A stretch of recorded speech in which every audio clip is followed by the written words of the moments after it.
আম্মু আম্মু বলো তো নামাজ ভঙ্গের কারণ কয়টি ও কি কি?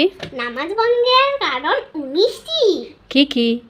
নামাজে অশুদ্ধ পড়া, নামাজের ভিতর কথা বলা, কোনো লোককে সালাম দেওয়া, সালামের উত্তর দেওয়া, আর শব্দ করা, বিনা উজুরে কাশা, আমলে কাসির করা, বিপদে কি বেদনায় শব্দ করে কাঁদা, 3-5 দিন পরিমাণ সতর্ক হলিয়া থাকা, মুক্তাদি ব্যতীত অপর ব্যক্তির লুকমা নেওয়া, সুসংবাদ ও দুঃসংবাদের আলহামদুলিল্লাহ ও ইন্নালিল্লাহ বলে উত্তর দেওয়া, নাপাক জায়গায় সিজদা করা, কিবলার দিক হইতে সিনা ঘুরিয়া যাওয়া, নামাজে কোরআন শরীফ দেখিয়া পড়া, নামাজে শব্দ করিয়া হাসা,